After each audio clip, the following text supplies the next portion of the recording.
Good evening. Welcome to long-awaited next episode of the Year Now videocast. It's been a really long time that I've had the energy and time to put into creating awareness around influential people that I've come across and people I feel are making a difference, that I feel need a lot of visibility because of what they're doing. And I have Yannick. He's from Luxembourg. He's very inspiring. I work with a lot of young boys, but I've met very few that are on his path, doing what he's doing, having experienced what he experienced, coming from Luxembourg, which was a surprise to me because in my experience, from where I've worked, what I've experienced, it was a lot of energy block, but to see young men coming through, releasing those blockages, for me, it's very inspiring. Is that okay, introduction?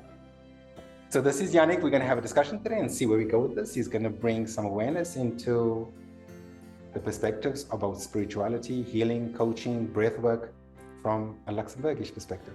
Thank you so much for having me. How's it going? Thank you for coming. Thank you. How are you feeling? I'm feeling really good. Was my intro okay for you? After the intro, I really feel better. Thank you. I feel honored. Okay. No, it's my honor. And thank you for the time. So shall we start with a little bit of you? What brought you to, you're 25 now, Yannick? I'm 24. 24. 24. What brought you, how's your path led up to this point now? Oh. Growing up, where did you grow up? Well, yeah, I grew up in a loving family. I had a brother, very close to me. Did my school, did my high school. And then after high school, I decided to just not go to university. Great. You broke that cycle because yeah, the cycle is you finish high school and you go there, especially in Luxembourg. Why did you break it? Why was it different for you? Yeah, it just didn't make sense to me. It was like everyone was just like kind of this, oh, I go to university because my parents want me to do this and I maybe want to do that. And I was just observing it and I didn't know what to do. I knew that I loved photography, so I knew that I wanted to develop photography. Okay. I also knew that if I would go to university 6 years for 20,000 euros, I wouldn't maybe learn as much as just like putting myself out there. Okay. So I decided to put myself out there. I did that. Okay. And growing up, what was it like for you? Because I asked that question specifically because of where you are now and what I know about you. So how did you start blossoming into this, and what was the foundation that created this? Well, big ups and downs. I had, like I said, the most beautiful childhood, most loving parents. I had a really, really good environment to live and to develop myself and to play and just to figure out what I want. I always had freedom to discover, always had freedom to do whatever sports I wanted to play whatever instrument I wanted to. So there was a lot of freedom. But there were, I don't know what it was at that time, but I felt very drawn to the rebel and to just like... You a rebel? Just like to just go against the grain, big time.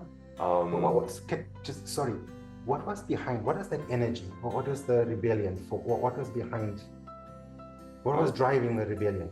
Should I now speak from this point of view or from? Yes, because the hindsight, I mean, it's wonderful, right? Especially if you got awareness now. Yeah. So definitely it was like the world that, so I saw my brother always being he was always good in school. He played the instrument like really, really good. And he had this great recognition as a good boy. And I was always just like the more fun, free, adventurous type of kid. But somehow I felt this rejection constantly. I felt a constant not being welcomed in the family, even though I was, right? But I just had this feeling of, you're not good enough. You're not supposed to be here when you're not doing this or that or that. So you have to constantly do something in order to get the recognition by your parents and by your brother. Which I chose very fun part to get the recognition. So I just create a big drama and got that. So attention. even the negative attention was attention. Right. I didn't. Yeah. And I think also like in my subconscious was this twist of like, now if you do it really bad, you get extra attention, right? So it was the contrast of playing an instrument really well. You do the rebellion thing really well, and you get the same recognition. You do the very thing that your body is not really able to do because he's just so good in what he does. He would never go there. So you go there, you make it your territory. And this was all subconscious, right? Right. You were just following this feeling of the urge. Yeah. Yeah. And then after that, what came? Well, the rebellion phase, we're talking like age 12, 13. After that came a big dark phase for my life. It was years of really battling with a lot of stuff and creating great problems, which I'm not saying publicly. I can say I made a deep dive into drugs and like just exploring this world a little bit and getting into interesting circles, really playing my role really well as a rebel, let's put it that way.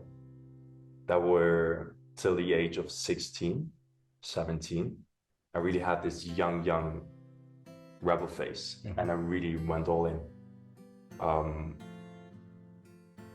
Well, I caused some problems legally, and also my parents were hurt a lot. And at one point I just couldn't be with the pain seeing my parents cry, especially my dad, because he never cried. And that really created a shift, and was also my parents splitting up during that time. So it was like this series of events, like just this, I numb myself through this whole thing, and I caused a lot of troubles while all these things happen, which I'm numb to, but that at one point I just see an opening.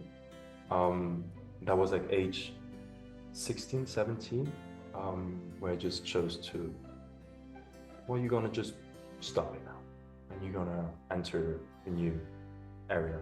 So just like that, from adopting this rebel persona, and then overnight, just look, this is not working for me. Yeah, right. It was, so speaking of the point of me having to fulfill this role, so speaking of a role play, so it's not real.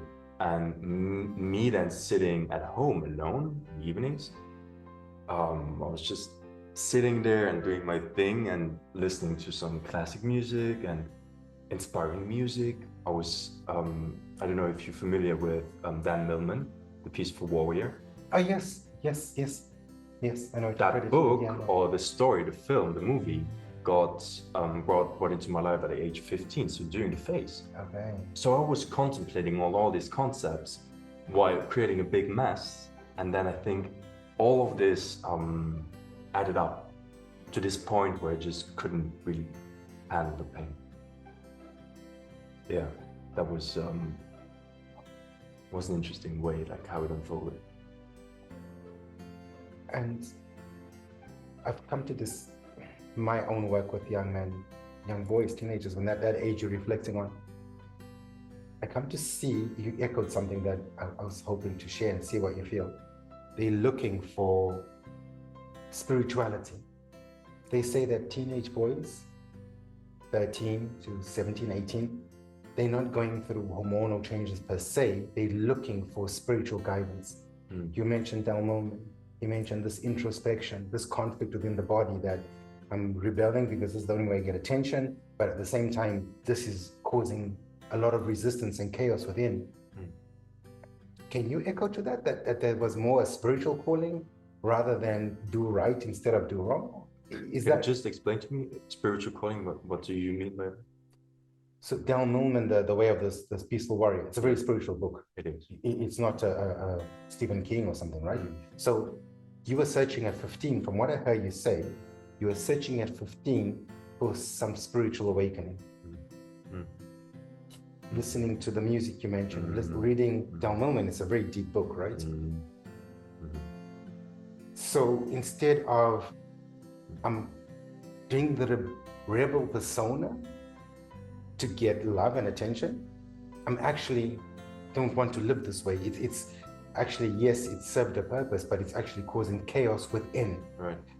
It showed through dad, it showed through mom, obviously it showed through some of the things that happened, but the body is saying, I want spirituality rather than I want to do the right thing, to be a good boy. Does this make sense? Yeah, no, I get it. What you shared and what I know from what I'm doing is good, because where you are now is on that path. Yeah. And that awakening from what we shared was at 15, 16. Yeah. The awakening was starting, the egg was starting to hatch. Oh yeah. We were breaking out the shell, right? Is that true for you? Yes, I would reformulate a little bit. I would say I was constantly seeking to discover who I am. It was this seek of, well, who are you? Like, you're lost in this world. Those friends are doing this, and look at those people are doing that, but you are here just figuring it out. Like, it was really the seek of who I am, and then like the spiritual component in this whole thing. I guess it's interesting to mention. So my mother, she brought me to a shamanic woman at the age 11, 12. Fantastic. So I was doing some weird stuff already. I got involved in this whole realm pretty early. She helped a lot with getting my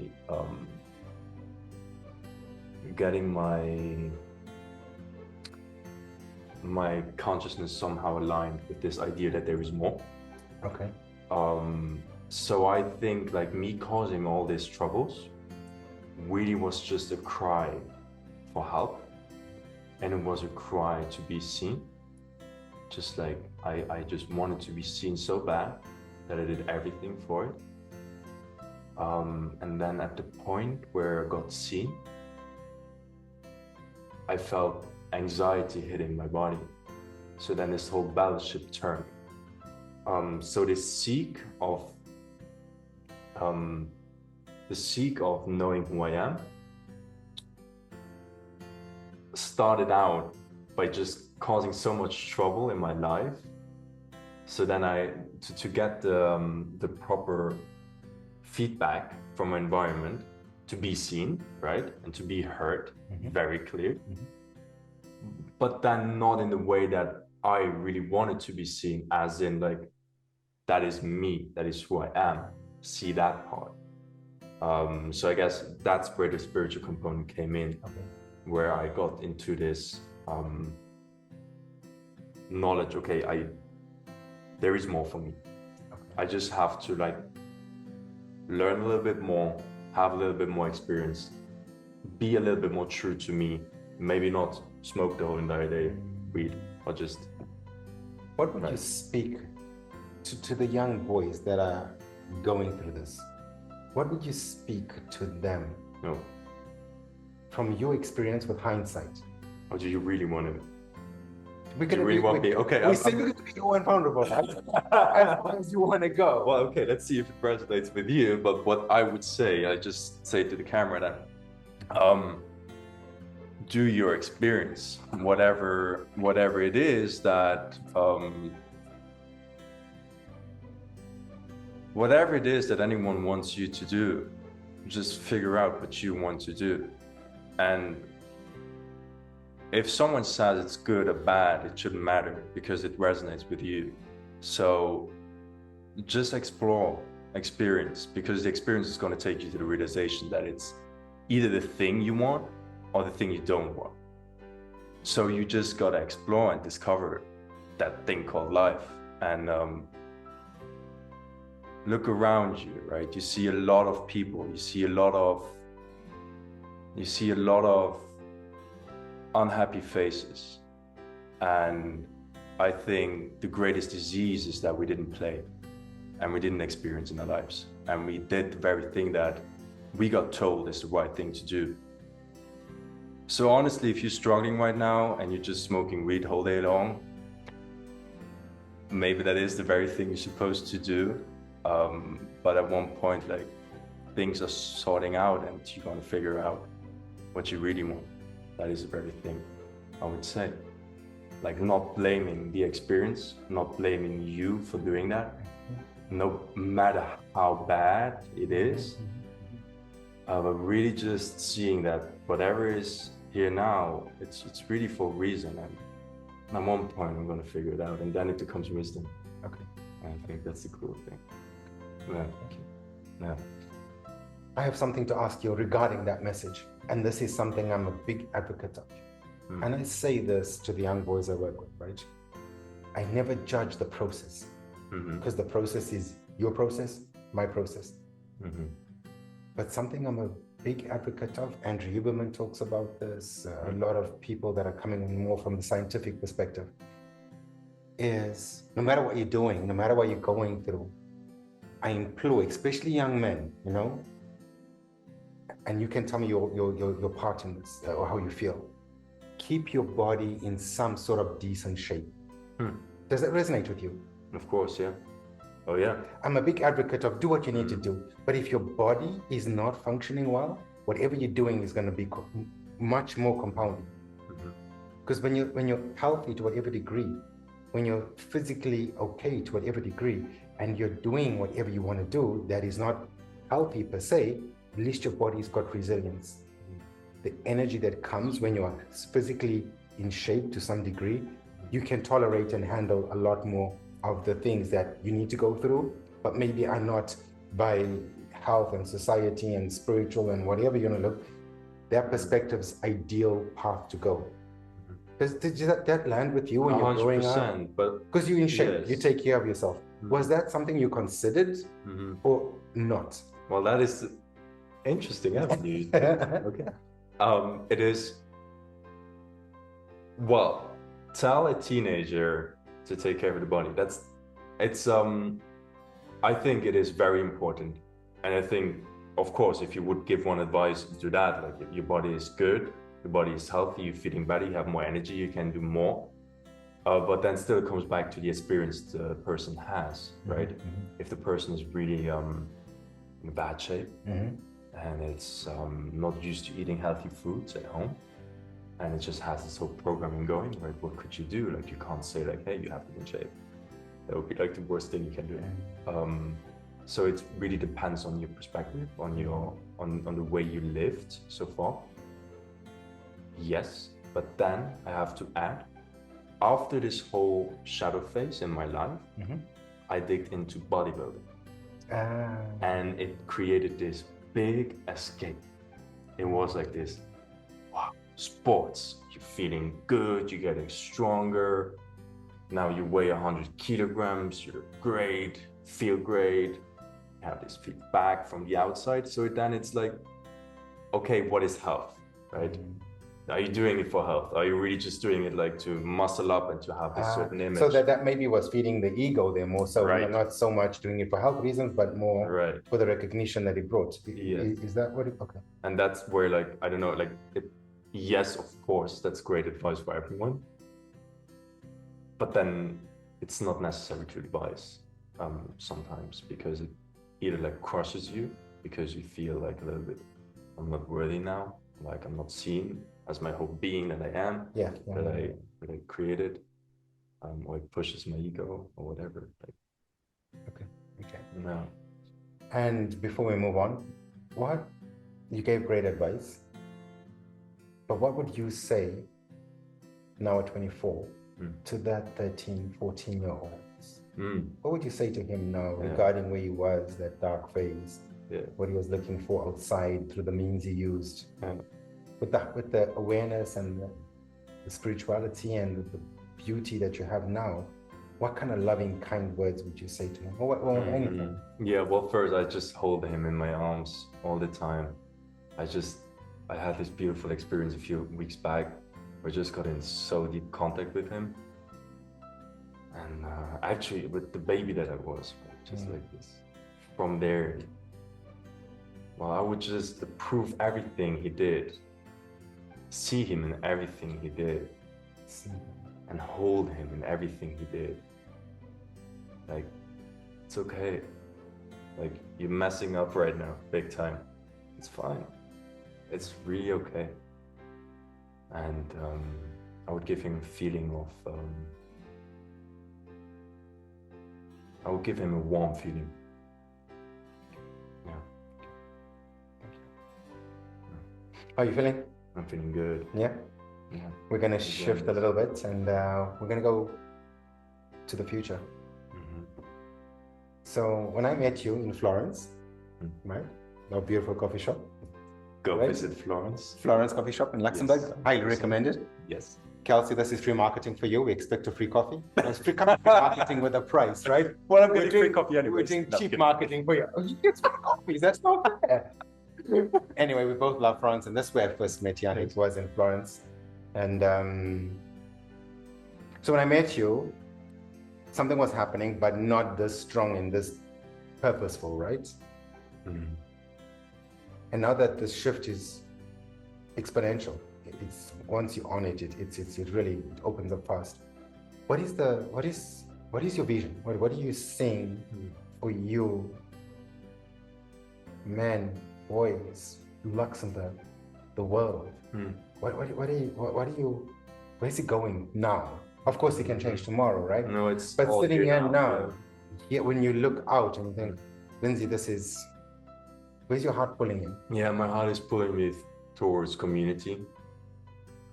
Having experience with people, being with people, encouraging everyone to be more with people, to have this experience. I see a bright future. Yeah. I see a bright future. There is just so many people that are creating just too many beautiful things. So I just keep on connecting with more of them. And when you say community, like, what kind of community do you vision creating? Like, how does it look? Yeah, it's a lot of like-mindedness, like-hearted, being in the same space of intention. For me, that would be creating more union, being more caring, being more loving, engaging in many activities and bringing community together from all different kinds of skill sets. So you really gather people that bring everything together and create one big tribe. So yeah. And I really love the community thing, and I feel you told me about your group already, the Joe Dispenza group that meditates every Sunday, and I think I found that so powerful.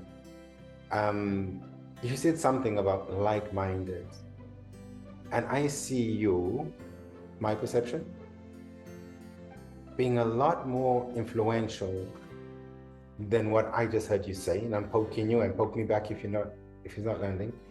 But what about the not like-minded? Because I feel you have a voice and you have an energy. What about, do you have something for them?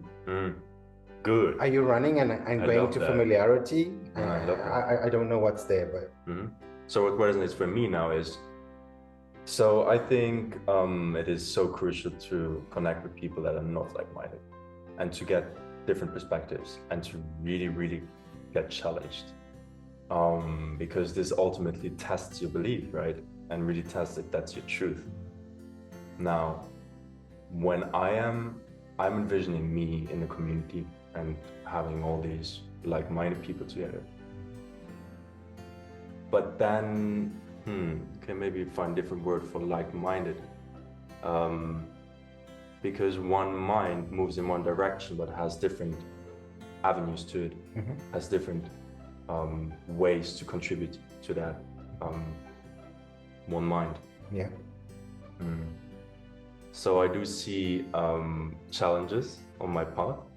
I see a lot of encounters with not like-minded people, which then ultimately become like-minded because we do have something in common. Yeah. Everyone has something in common. It's just like you have to figure out who is your tribe. And maybe there is more to a person than you think there is. So you just gotta adventure it a little bit. It's okay to poke you. Oh, just poke me, go for it. You go. I remember our first couple of exchanges in Florence. There's always a good connection between us. And in fact, even with other Yannick, I don't know who's my favorite. No. I'm going to separate you by continents because it's easier. Then there's a big divide. My African Yannick and my European Yannick. Then there's no fighting, right? Who's his favorite? Yeah. Well, what I saw, Yannick, and I don't even know what the time frame is. Time is relevant, of course, because you can blossom in 5 minutes or you can take a lifetime and never. But what I saw, we've known each other not even a year, more or less, maybe less. But what I've seen happen to you, I watch, right? And we have the connection, so I feel it. Every time I walked in and every time I saw you, feel you, from the hug to your stories, to we shared some intimacy out here one summer day. Do you see what's happening to you? Are you conscious of the evolution? Do you see the question? Yes, I am. Because it's one thing to be running with the train, right? And just everything flying by. And it's another to be like, look where I came from. That's my teenagers, rebellion persona, spiritual awakening came up. Look where I am now. And I seen in a short frame of irrelevant time, something totally amazing happening. From choosing to now become a coach, from choosing to support people with breathwork, from doing a Joe Dispenza retreat, which I'd happily have you share. It's a very powerful, it's like a rocket up the arse, into spirituality and my purpose. It makes sense? Yeah, that does make sense. But then you have to add context because it's, I went through shit. I don't know if I can say that here, but speak freely. Okay, there was so much shit happening in this whole time that we met. We really met at a very interesting point because you got in at actually me again asking for help. I had this, so I think everything that we did acceleration started with the breakup that I experienced a few months back. Because it shifted the way I saw myself, and it shifted the way of, it just shifted my self-awareness. So I saw the very spots that needed love, and I saw the very shadows that I was working out every day, and it all led to great heartbreak. And we all know, right? The heartbreak is the heart open, just cracks you open and just gets the light out of you and really got it out. But it's I love that analogy. And I'm just conscious of what we do when we play down our power, because heartbreak can break you or it can open up the light, right? Yeah. What is it that makes someone, young boy like you, choose to let heartbreak be the opening rather than you could walk away from heartbreak with vengeance towards women, towards life, towards yourself. It could be the worst experience ever, but you took it as the moment to shift into something way more magnificent. Why that? Well, choice. It was really the moment that, first of all, the both of us, we chose consciously. We loved each other so much that we chose this path for ourselves. We knew that we had to grow, and I love this person so dearly, still. And it was a step needed. So within that choice, you can't really say fuck women. Sorry, you can't. Some people do. Exactly. But you chose a different. I can't. I can't because this is very personal, right? Because I just respect my integrity too much. I just can't say that and then act out like someone that I can't say something and then do the other thing, because I would just betray myself again. Again. Yes, because that's exactly what I did in those years that I was reviewing now, right? The shadow years. But this really was a moment where I saw so much about myself, and I was really not happy with myself. I was very frustrated, and it brought me great pain. And you were telling me that actually, like, the suffering is yours. Like you carry that, you create that, and you can choose now to be loving to yourself. You didn't know better, and just accept you as you are, and accept that person that you were. You did your best. Just move on and find peace somehow, or harmony.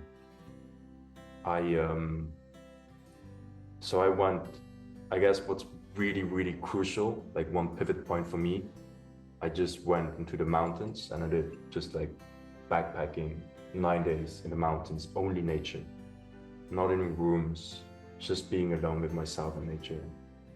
It really brought a lot up, so I could work those things too, and I could just like sit with whatever it was. It was really powerful, and then this linked with more like just diving deeper into this, how much more can I accept, with how much more can I sit, because I'm going to sit here anyways. And now if you choose to sit in pain and you judge the pain, or you choose to sit in pain or just embracing the pain, it's a slight difference, but it will make the difference, I'm sure of it. So I chose to sit with it, and without the judgment, and just pure presence. I cried. Well, that's another thing for the men out there, right? Cry. The crying. I cried so much. I cried and I cried and I cried, and I just didn't stop crying. And it helped me to release everything. It helped me to release on so many levels, and it helped me to gain clarity around who I am, which was the ultimate thing, right? Who am I? What do I want? What do I actually need? Does my body need? And that really shifted. That was the very shift that happened. Thank you so much. In those moments of solitude, I mean, we're talking something that I lovingly envy you for, because I would love that experience. I don't think I'll come back to civilization. Spending time in the mountains alone is a calling for me, that path. But loving that you did that, what would you say was, if you took at the spectrum of darkness, what was the darkest thing you had to be with inside you? Ooh.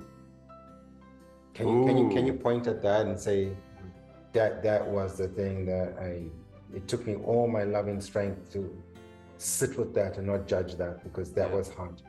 So yes, that's very, very vulnerable, but it's so the hardest thing for me was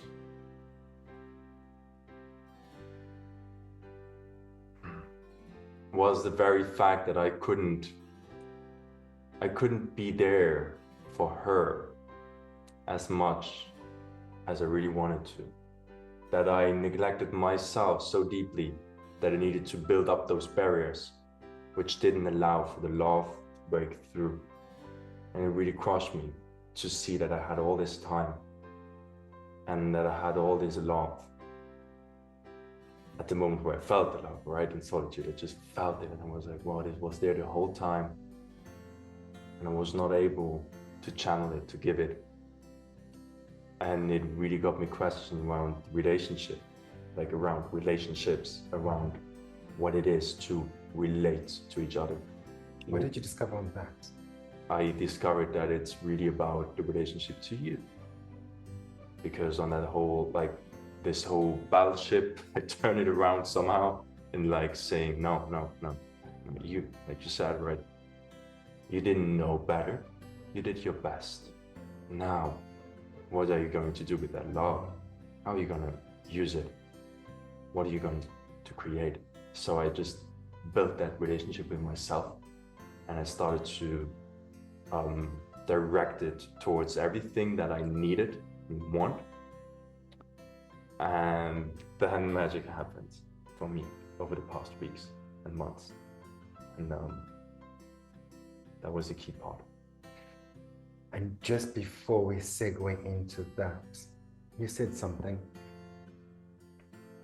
You said, the question was, on the spectrum, what is the darkest moment? And for you, it was realizing how much was stored there, but it couldn't come out. So your darkest moment was actually revealing to you how much light there was. Right. Right. Isn't it? It was it was this sad moment of seeing the beauty. Like you see the beauty and you're like, whoa, you were there the whole time. Why are you sad to see the beauty? Because it's beauty. Shouldn't you be happy to see the beauty? And that's the thing. Yes, I was happy afterwards when I integrated the beauty, right? But when you see it and you're still in this perception of like you should have and you could have, then you just blame yourself all the way through, right? Is there any blame still left regarding that painful moment?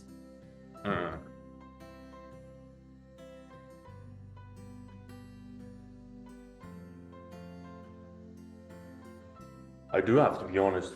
I think somehow, yeah, sure. But I'm not, it's not a problem. It's just like, I'm just so happy with who I am right now. Honestly, I'm just really, really happy with how things are. And whenever it comes, I just allow it to be there because it's okay.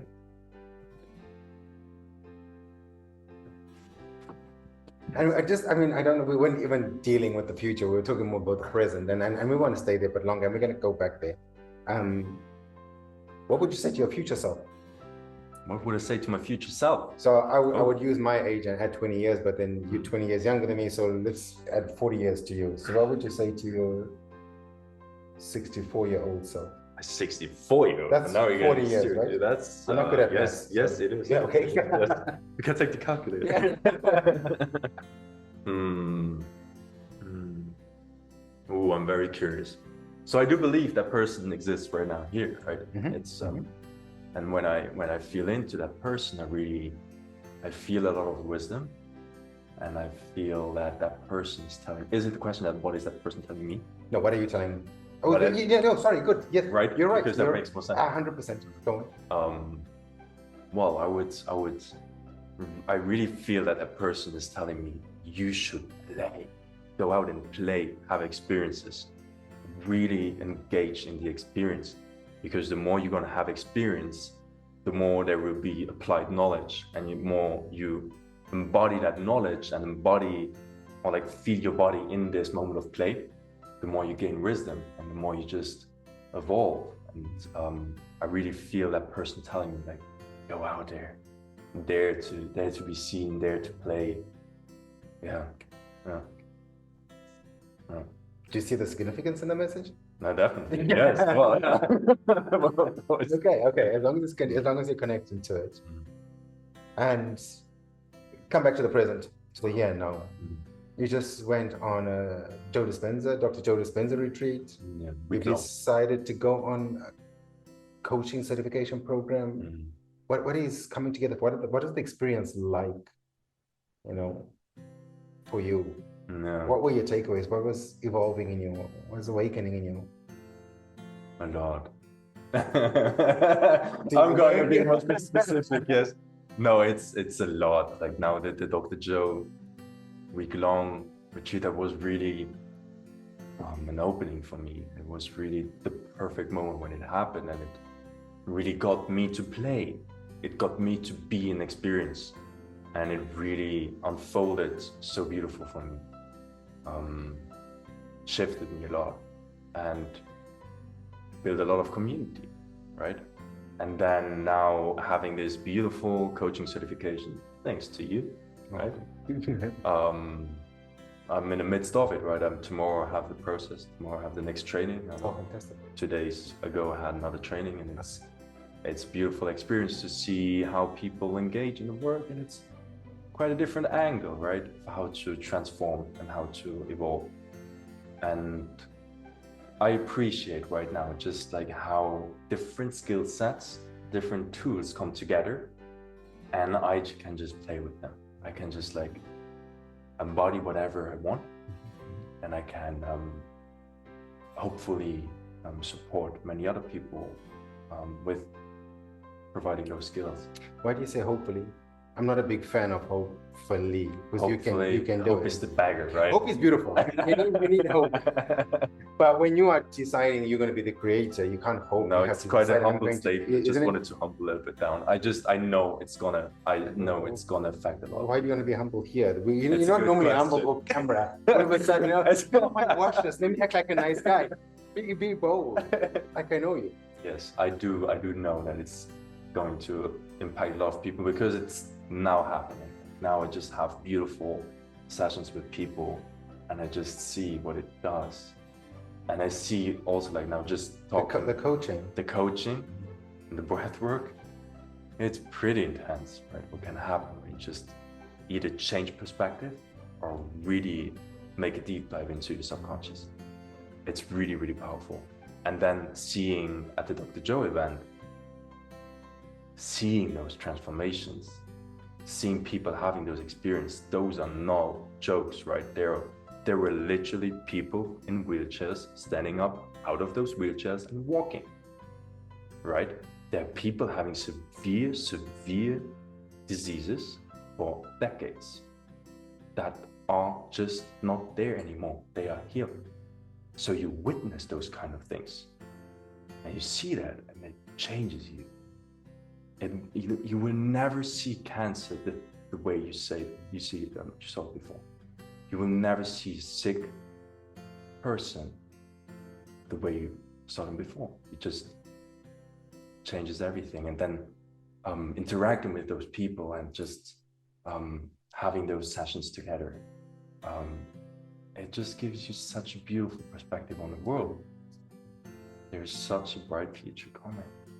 Just know. When you shared that with me again in Florence, I don't know what I was saying. I was in a very, what I feel is a rare pessimistic mood, because I'm usually a believer. And you said to me, Lyndsay, there's hope. The communities, the young people. Oh my God. Great. Look, at the event, there were 10-year-olds sitting there No for way. hours. This is not any meditation. You sit there for 4 hours at once, right? You sit there for an hour, 2 hours. They were sitting there doing the work. 14-year-olds having the most profound experiences, the patience, the presence. You know? They are going to change the world 100% sure. There's hope. There's hope. I believed it anyway. Yes. I didn't need him to tell You can have kids. Bring kids to this planet. We need them. Yeah, Nick, what's your superpower? What's my superpower?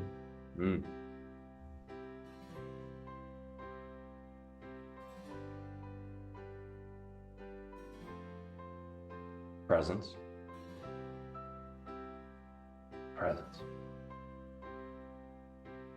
Yeah, because that's the thing I'm working on the most, and that's the thing I engage in the most. And what's your kryptonite? What is mine? What's your kryptonite? What is a kryptonite? You don't know Superman? Oh, I know. No. I Superman. Oh my God. Sorry. It's my first time interviewing a youngster. Fuck. See what happens? Oops. Now you can tell this is unscripted. Is right? it a bad person? Superman? Yeah. You know Superman? I know, so of course I have the image. I saw the movies, but like years ago. Okay, Superman came from Krypton. The planet was Krypton. Okay. And this stone called kryptonite from Krypton, when it was around Superman, it was the only thing that disempowered him. Oh. Without that, Superman was indestructible. You could never damage Superman. I remember that. Kryptonite near him, and he basically couldn't move. So kryptonite was, if we use kryptonite as a metaphor, and I say, what is your kryptonite? What is the thing that you struggle with the most? That's a good question. You see it? Yeah, yes. Presence. Presence, yes. Presence, no, because it's... But why is it your strength and your kryptonite? I think that comes from life is a paradox, right? Okay. It's just everything works together, and I feel that presence, because it's super difficult sometimes to stay present. So not like take the phone and just scroll Instagram and like watch a video, listen to a podcast, whatever. So I do believe, for me, it's really difficult, but at the same time very easy. But I guess it makes sense because it needs to be tested, right? It just needs to be challenged. The superpower, Okay. to grow. Absolutely. Absolutely. And with the coaching and breathwork, what's your vision for that? Is that to bring back to the community, like your visions in the future? How do you intend to use those superpowers? I intend to use them for transformation only. And it's because you look at the world that is as it is right now. And you could have a really twisted perspective when you look at it. But as soon as you see a person transform, or better yet, you see yourself transform, you know that if many people would have this experience, there would be a great change, right? So my intention is to empower transformation and to empower change and to bring beauty to this process, bring community to this process. And yes, ultimately it is about creating a better world. Yeah. A better world, the heart knows possible, right? From Charles Eisenstein. Like everyone knows Charles Eisenstein. Charles Eisenstein? Yes. Okay. I don't know. Man. Oh, I have to look him. Beautiful man. But it's really, it really comes from the perspective of, I know what's possible. I know what's possible for me. I know what's possible for all my friends. Everyone went through. So what if there would be a few more people that went through? Who knows, right? It's just creating a ripple effect. Let's see where it goes. To be equipped for your journey, you need to be emotionally, mentally, physically in the best condition you can maintain. How do you maintain those three components that drive the soul? The vehicle, the body, the emotions, which is the fuel, and the mind, which is the computer. Wow. Yeah. So, well, let's start just for the physical. For the physical, I enjoy my cold plunge. I love cold exposure. I could just sit down in cold water for a few minutes. You go through hell, but then you end up standing there, being finished, and just have so much energy, and you feel so happy. And I guess it's nice. Say, well, then you have, like, of course, like just some movement practice, move around, just like move your body as much as you want to, maybe do some exercise. I love doing exercise, just I love the sport. And I just love to just move around and just dance a little bit, right? It's good exercise. But the cold plunge really dives into also the emotional aspect, because you never, ever want to do it. You just never want to. You do it every day, you never want to do it. And still you do it. And you sit there, and it's sometimes really, really hard to keep on sitting. Sometimes it's really good and joyous, but like the hard moments really challenge your emotions, because you're sitting there in this emotional rush. It's so intense, but you just keep on relaxing, right? So I do that as well for the emotional aspect. Okay. For the emotional and for the spiritual, I would say I do the meditation is very, very strong for me. It's a big part of my day.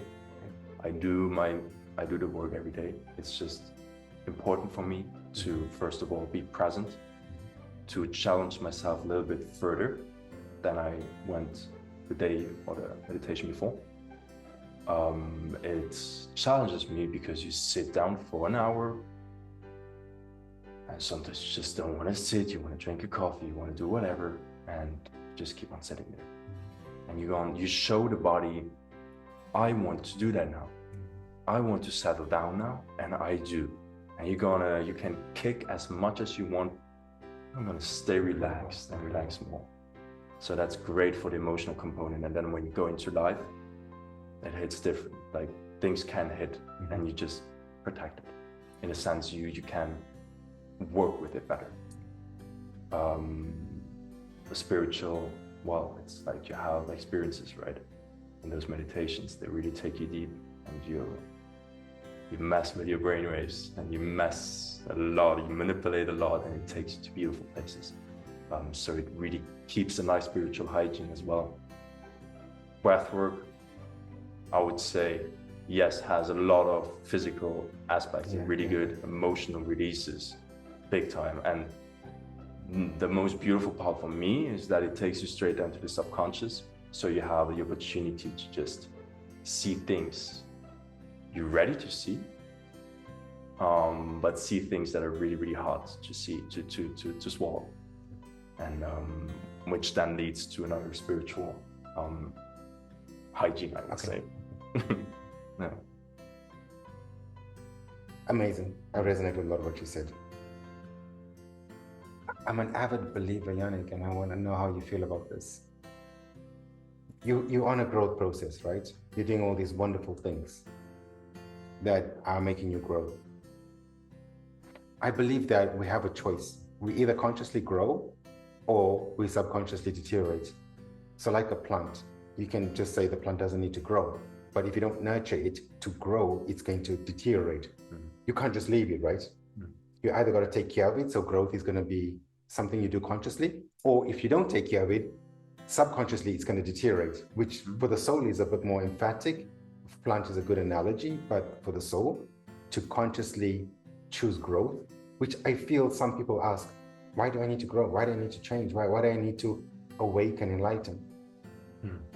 My awareness, and I'll bring the question to you, is that when you do not, you are shrinking the soul. You're causing yourself to shrivel. And how do you feel about that in terms of the guy I met in Florence, the guy I know here? For me, seeing that, it's a huge contrast.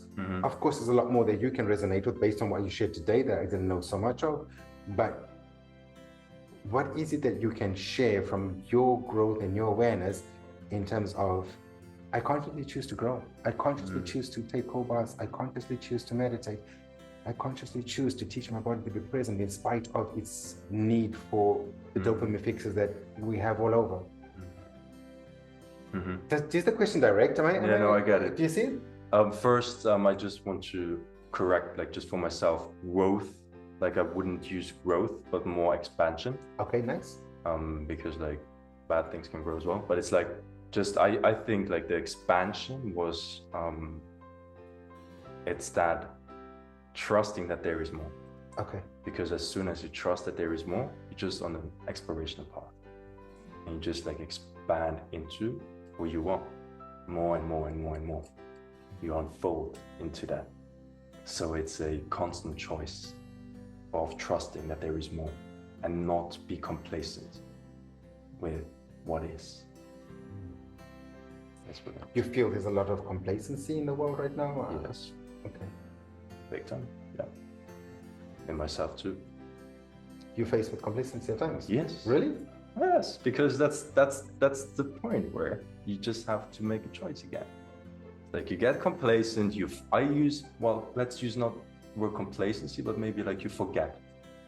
We forget who we are. We forget what we really want.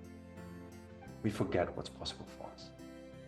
And then we just accept what is. And we say that, okay, that's what is now. And we don't make the effort to remember. And the remembering is the expansion. Right? Right. And you've done some considerable work in your expansion. In terms of your self-reflection, in terms of your self-esteem, what is your take on forgiveness, letting go, the things that reduce expansion? They're the weights that keep us down, right? What is your take in regards to you and your journey for that boy we spoke about a minute ago who caused suffering in himself, projected onto parents, society? You know, you spoke about heartbreak, your own disappointment maybe in your inability, in your building of continuous wall after wall, just compounding the heart. What is your take on forgiveness and letting go? Because I asked the question specifically, my sphere of view, this is something that we struggle with the most. And I feel personally, and I'd like your perception, I feel once we are able to, the book, The Untethered Soul, Beautiful. opening when more often not we close. I'm practicing that now. It's very difficult, but it's something I feel can be very empowering if you can do something now that's painful in terms of what you do to you, maybe to someone, not to take away from responsibility, from apologizing, from doing better, but to not hold on to shame and guilt and anger and envy. Because I could insult you right now, but keep my heart open. What was that? Not close and get defensive and judge it and still try to either make you the problem for my actions or blame me for my actions. Because once you get used to that learned behavior, the world is, my perception, the people that need it the most are struggling with this inability to, I'm hurting from what you did, that I perceived, from what I did, that maybe I projected onto you. But we close and close and close. And you echoed that a little bit in your experience with heartbreak. It was the closing that caused you not to be able to open and say, hey, I love you. What do you need from me? Because I'm open. Yes, I see that. It's very much like, it's perspective, right? It's really perspective. When you choose the perspective, I keep my heart open, no matter what, well, then you're a very brave soul. As soon as you close down, you miss the opportunity. It's really an opportunity that we have all day long, right? We have to imagine the decades of programming that we have to overcome to not feel shame or guilt, to not close down, or to close. Yeah, it's like we have to overcome generations of pain by keeping our hearts open. And I think it's the greatest thing. It's another paradox, that isn't it? It is. Instinctively, you feel pain, you want to protect, right? So Yeah. now you're teaching your body to feel pain, but open to pain, because it's the only way to really expand. But that is it's a very thin line between knowing when it's actually appropriate to close down, because there are moments where you should really listen to your body when it's just not in resonance. But then it's still like you open and you feel like what's good for you, what's not good for you. But really, like, there are many moments where we just close down and we can just remain heart open and be caring, be loving, not taking it personally, because that's the ultimate thing, right? We just take it personally. It's too personal. That's now for us. And I really believe we have a lot of work to do there. And there is it's a lot of things that we have to let go of. And it's a main theme in my life right now, letting go and staying open. Or even like, the more I let go, the more I open up to opportunity. The more I let go of what I already know, the more I'm open to what is unknown, to what you said, the unseen, right? It's, I think there is a lot of, we can be very scared. I'm very scared to go there while having a lot of trust, but it's a beautiful way to move when you let go more. So, before we come to a close. Yes, already. Oh yeah. To those who are still here watching this amazing young man, how do you want them to remember you? You can leave a marker now, a milestone. What is something you want to say to the world, to you? And I promised them in 10 years we're coming back and we're going to reflect on this and see where we are. Oh yeah. What is a message you want to give, share?